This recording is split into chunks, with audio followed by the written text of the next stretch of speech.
जो हमारे जीवन का अनुभव है, सफलता की कुंजी, हर कार्य सफल हो जाए तो उसके लिए क्या गुण चाहिए वो हम कह रहे हैं। शरणागति तो सबसे पहले है ही है। शरणागति, लेकिन लोग भगवान की शरणागति समझते हैं, और भगवान ने स्वयं कहा है उपनिषदों में, यस्य देवे परा भक्ति यथा देवे तथा गुरौ तस्यैते कथता ह्यर्था प्रकाशन्ते महात्मना। जितनी भक्ति भगवान में है उतनी ही यथा देवे तथा गुरु, गुरु में भी होनी चाहिए। तो उसको अपने आप प्रकाश होता है। तस्यैते कथता ह्यर्था प्रकाशन्ते महात्मना। महात्मा बन जाता है। तस्यैते कथता ह्यर्था, और उसको जितने भी अर्थ हैं अपने आप प्रकाशित हो जाते हैं।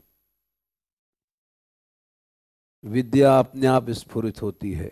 अध्यात्म विद्या प्रकाश करती है। प्रकाश माने रोशनी देती है। तो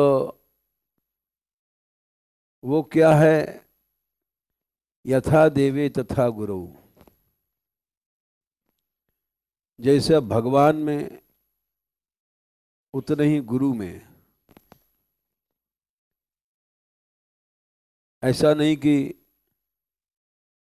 भगवान में भक्ति है और गुरु में नहीं है। ये मंत्र उपनिषद का है, कठोपनिषद का है, और कई उपनिषदों में आया है। ये प्रसिद्ध मंत्र है, यस्य देवे परा भक्ति यथा देवे तथा गुरु। पराभक्ति, पराभक्ति माने उससे आगे कुछ नहीं है।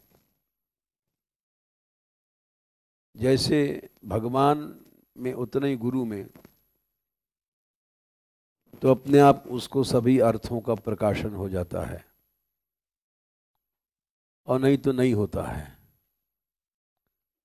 ये बात हमने अनुभव किया। और अनुभव के बाद बता रहे हैं। इस विषय में वाल्मीकि रामायण में एक कथा है। अयोध्या कांड और 64वें अध्याय में कोई भी आदमी पढ़ सकता है। ये भगवान वाल्मीकि का अनुभव है, वाल्मीकि रामायण का सार है। जब दशरथ जी मरने वाले थे, कैकेयी ने राम का वन गमन मांग लिया था। उस विरह में वो शरीर छोड़ने वाले थे, तो उन्होंने ये बात कही थी। उन्होंने कहा, कौशल्या, मैं अब बच नहीं सकता हूं। हमसे अनजान में एक पाप हो गया था। अनजान में पाप होने इसका फल हमको भोगना पड़ेगा। बोले क्या? बोले श्रवण कुमार तपस्वी थे, माता पिता का ऐसा कोई भक्त हुआ नहीं आज तक। माता पिता को तीर्थ यात्रा करा रहे थे, कंधे पर लाद करके सारे भारत में। उस समय गाड़ियां वाड़ियां नहीं थी। तो जब वो यहाँ अयोध्या में आए थे तो माता पिता को लेकर के जंगल में रुके थे। जंगल में रुके थे, रात को प्यास लगी माँ बाप दोनों को। तो पानी लेने के लिए गए सरजू के किनारे, और वो घड़ा ले गया साथ साथ। घड़े में पानी जब आता है तो गुड़ गुड़ गुड़ आवाज करता है। तो वो उस घड़े को डुबोया सरजू में। जब डुबोया तो वहीं इस पार दशरथ जी बैठे थे। वो शब्द भेदी बाण का अभ्यास कर रहे थे। शब्द को सुन करके बाण मार देना। दिखाई नहीं पड़ रहा है आदमी, कहीं भी है,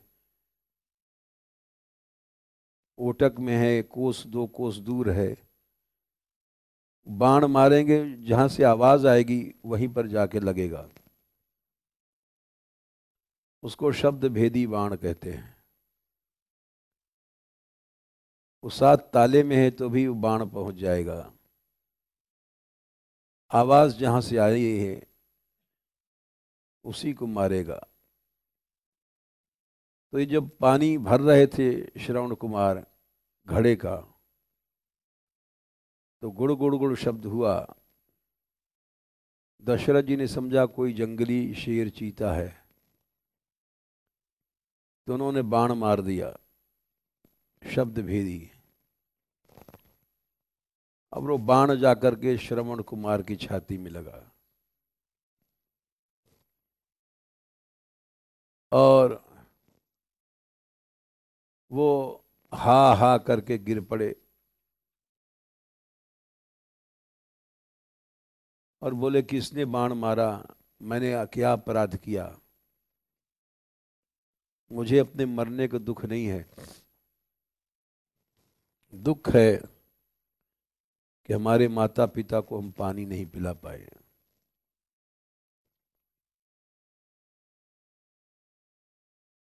तो दशरथ जी ने सुना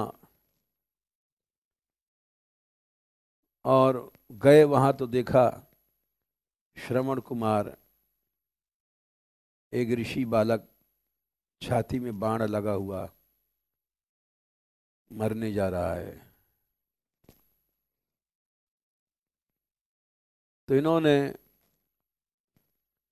उनसे कहा मैंने अनजान में बाणा मारा है, ये गलती हमसे हुई है, आप क्षमा करें। श्रवण कुमार बोले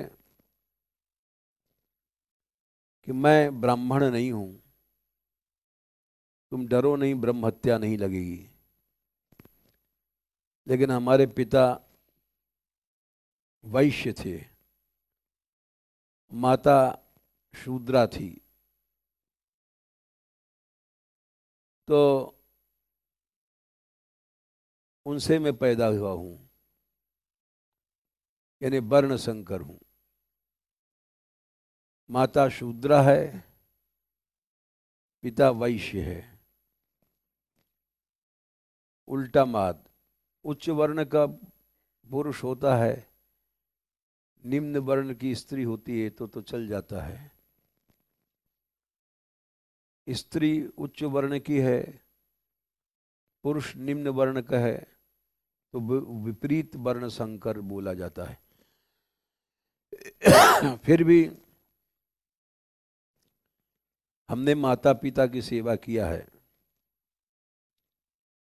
ऐसा आज तक कोई नहीं सेवक हुआ। इसलिए तुम जा कर के जल्दी से माता पिता को हमारे पानी पिला दो, नहीं तो अपराध लग जाएगा। दशरथ जी उस समय जवान थे, युवक थे। वो घड़ा में पानी लेकर के गए और वहां अंधे माता पिता पड़े थे।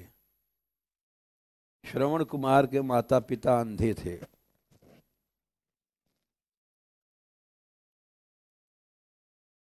तो अंधे तो थे, लेकिन वो पांव की आहट से सब जान जाते थे। अंधों में एक विचित्र शक्ति होती है, आवाज पहचान लेंगे दूर से कौन बोल रहा है, कौन आ रहा है जा रहा है। ये जब गए वहां तो दशरथ जी ने को आवाज सुन करके बोले, तुम कौन हो? तुम हमारे श्रवण कुमार तो नहीं हो? इन्होंने कहा, पिताजी पानी पी लीजिए। बोले, मैं पानी नहीं पी सकता हूं, मैं तो पानी अपने बेटे के हाथ से पीता हूं। अब तक कई साल हो गया मुझको वो तीर्थ भ्रमण करा रहा है, तो हमारा बेटा आएगा तो ही हम पानी पिएंगे, तुम्हारे हाथ का पानी नहीं पिएंगे। दशरथ जी बोले कि पिताजी, आपका बालक अब नहीं रहा इस संसार में। बोले, क्यों? बोले, अनजान में मेरे हाथ से मारा गया। उन्होंने बताया, मैं शब्द भेदी बाण का अभ्यास कर रहा था। वो घड़ा डुबो रहे थे सरजू में, मैंने समझा कोई जानवर, शेर वीर, तो मैंने बाण छोड़ दिया और उससे मारे गए। ये अपराध मुझसे क्षमा हुआ है, आप मुझको दंड दें या शाप दें, मैं आपके पास आया हूं।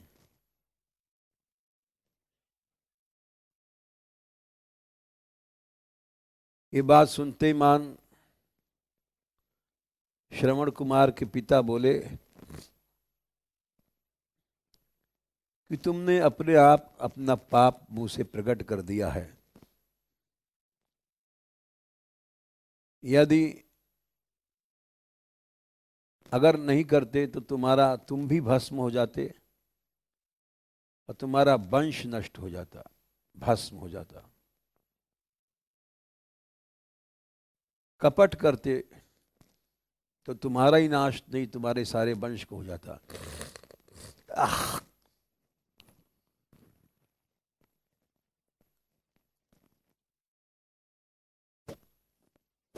तच्छ्रुत्वा बचा क्रूरम, मेरे उस बात को सुन करके नाशकत तीर्वा ऐसा स कर तुम भगवान ऋषि। उन्होंने ये भी कहा,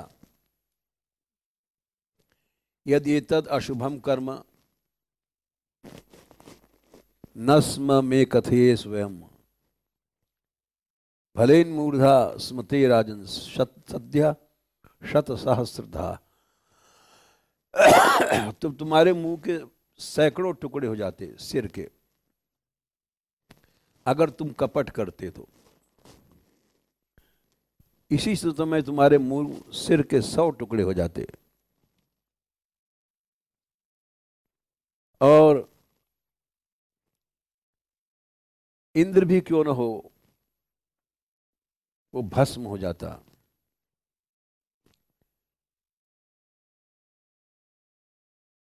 मनुष्य को गुरुजनों से कपट नहीं करना चाहिए। वो थोड़ा भी कपट उसका नाश कर देता है।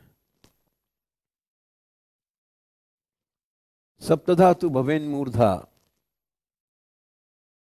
7 टुकड़े हो जाते। और तुमने अनजान में किया है, अगर जान के करते सारा रघुवंश नष्ट हो जाता। यद्यप सूर्य से चला है रघुवंश, लेकिन सारा रघुवंश नष्ट हो जाता यदि तुम जान करके करते तो। और जगह दे दो, आने दो, जगह पीछे नहीं है। हम कल पहले कह रहे थे कि यहाँ जगह नहीं है।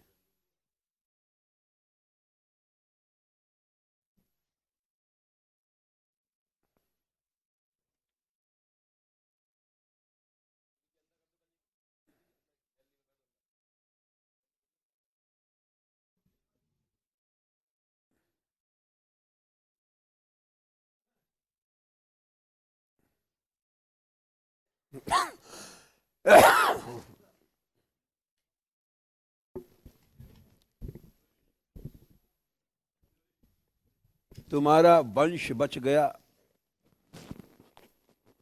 कपट न करने से।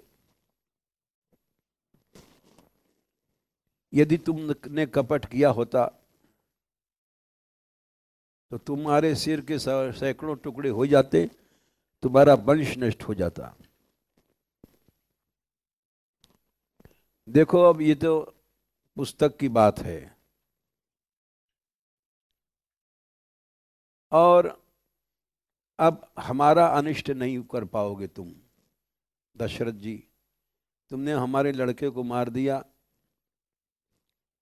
लेकिन लड़का दिव्य रूप बना करके आकाश में आया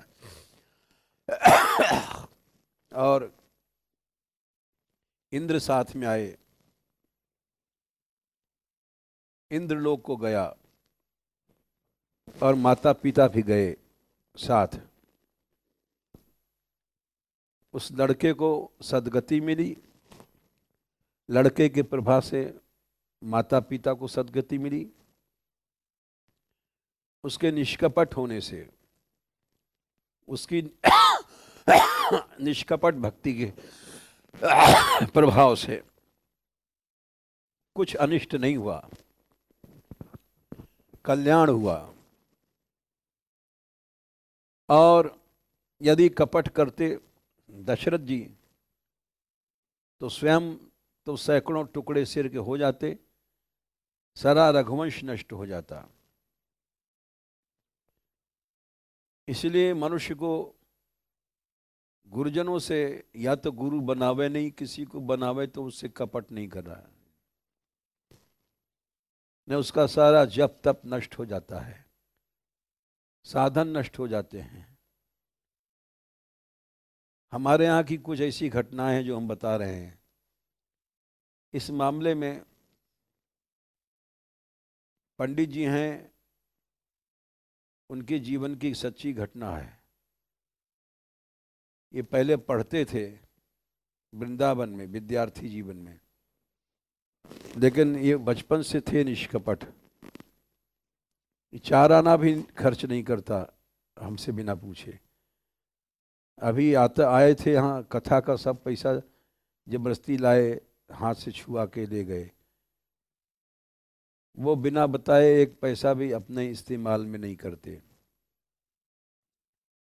और उसको चोरी समझते हैं। इसलिए इनको बड़ी बड़ी मुसीबतों से रक्षा भई। यहाँ तक कि एक बार वृंदावन में जब पढ़ रहे थे, तो इनकी माँ भी वहाँ थी, करनानी के मंदिर में रहती थी। वहाँ से खबर आई कि ओमी मर गया। जमुना जी ने, इनकी माँ का नाम जमुना था, खबर भेजा कि ओमी तो मर गया बाबा। हमने कहा मर कैसे सकता है, हमें विश्वास नहीं है, चलो हम भी चलेंगे। बड़ा भक्त लड़का था, निष्कपट भक्त था।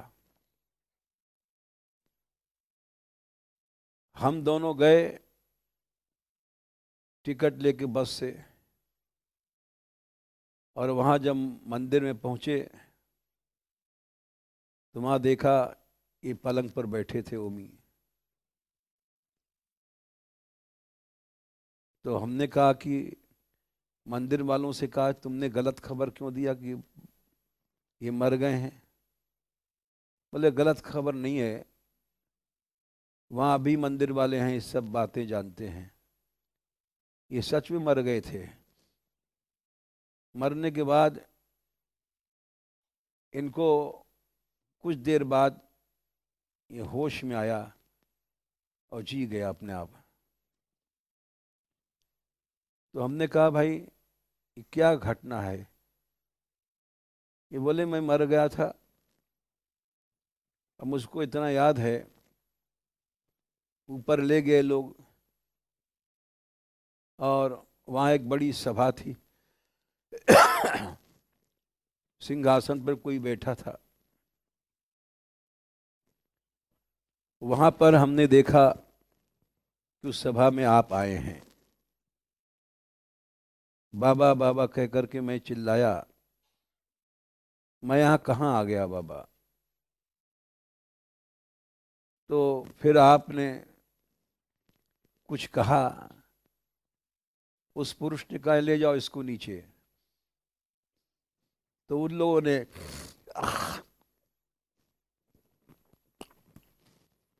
हमको नीचे डाल दिया और हमको पता पड़ा हम जी गए हैं।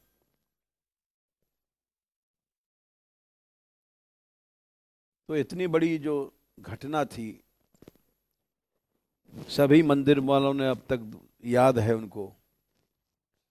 जमुना जी तो मर गई हैं,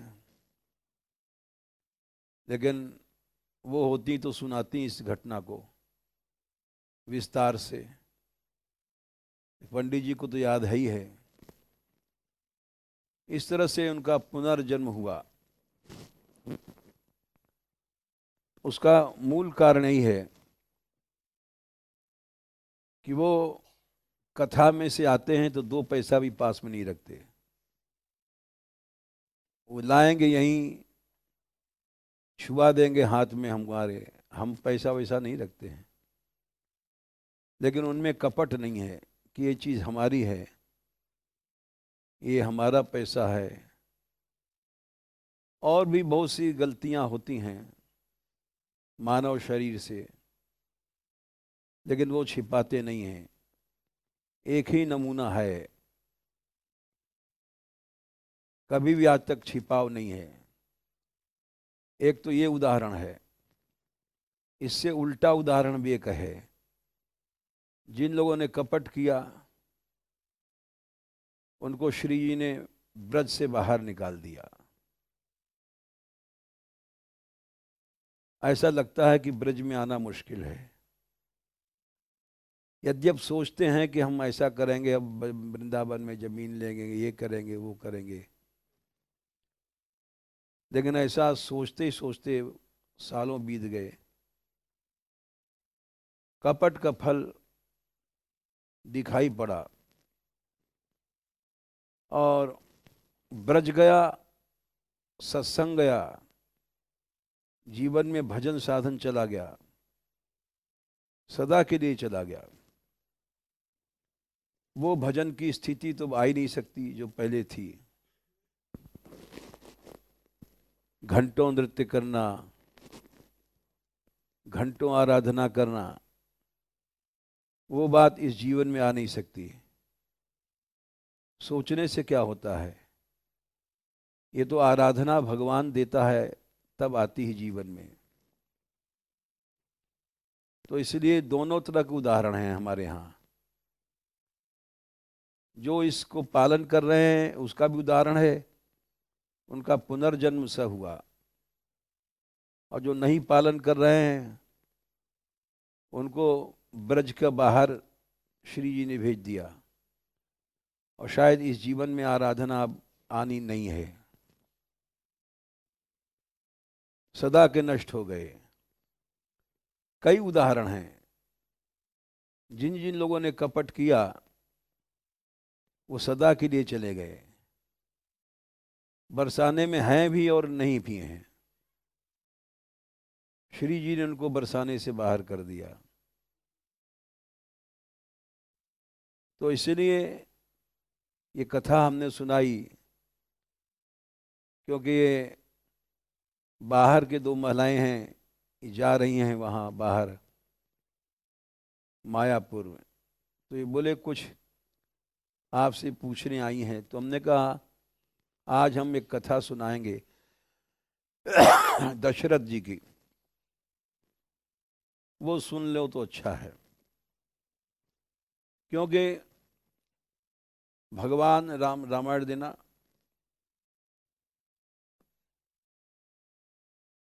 भगवान राम ने इसी धर्म का पालन किया।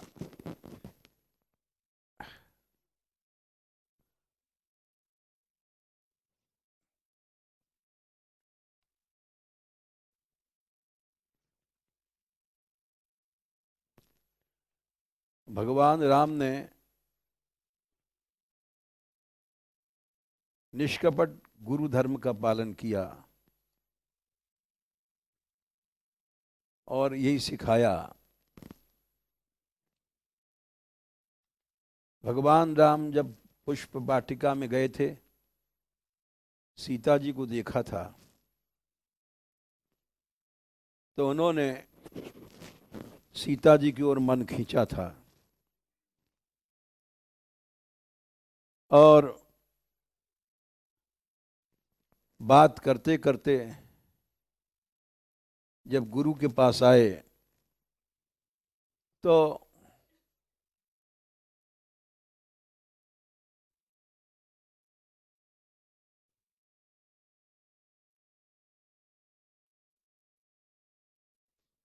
हम्म,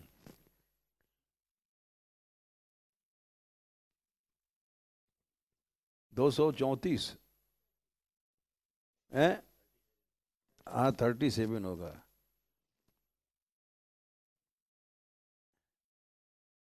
हृदय सराहत सिए लोनाई, गुरु समीप गवने दो भाई। बालकांड 236। गुरु के पास गए और जाके वैसे के वैसे सब बातें कह दिया। राम कहा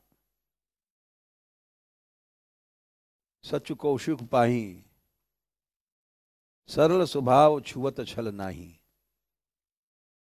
राम ने गुरु से सारी बातें कह दिया, सारी बातें, हमारा मन सिया से आकर्षित हुआ। राम कहा सब कौशिक पाही, सरल स्वभाव छुअत छल नाही। सुमन पाई मुनि पूजा कीनी, पुनि आशीष दो भाई ने दीनी। गुरु ने आशीर्वाद दिया, सुफल मनोरथ हो तुम्हारे, तुम्हारे जो कुछ मन में है वो सफल हो जाओगे। राम लखन सुन भय सुखारे। ये उन्होंने एक आदर्श रखा कि अपना पतन, अपना उत्थान सब गुरु से कह देना चाहिए, छिपाना नहीं चाहिए, उसका कल्याण ही होता है। बालकांड में 237वां दोहा है। यही श्री कृष्ण ने किया। श्री कृष्ण और सुदामा दोनों गुरु भाई थे। जंगल में गए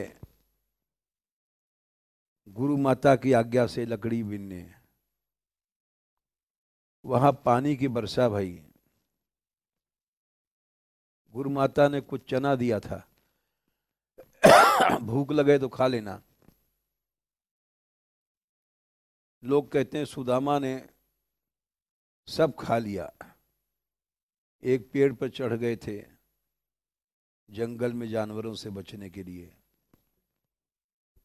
और कृष्ण के हिस्से का भी खा लिया, इसीलिए वो दलिद्र हुए, बहुत गरीबी भोगनी पड़ी। तो गुरु माता ने कहा था आधा आधा ले लेना दोनों भाई, लेकिन उन्होंने कपट किया। उस कपट का फल जीवन भर भोगा। बहुत बड़ी गरीबी रही, भीख भी नहीं मिलती थी। कृष्ण ने कपट नहीं किया था। कृष्ण ने गुरु भक्ति किया, गुरु माता के मरे भय लड़के लाके दिए, कभी भी झूठ नहीं बोले। तो राम और कृष्ण दोनों ने यह आदर्श रखा, गुरु से निष्कपट होना चाहिए, और उसका संसार में अनिष्ट करने वाला कोई नहीं है। तो ये बात हमने गीता छोड़ करके वाल्मीकि रामायण से, अपने अनुभवों से यहाँ हमने देखा। आगे वही चला जो निष्कपट था, और वही पार गया। और जिसने छल किया, कपट किया, उसको श्री जी ने विदा कर दिया सदा के लिए। जय श्री राधे।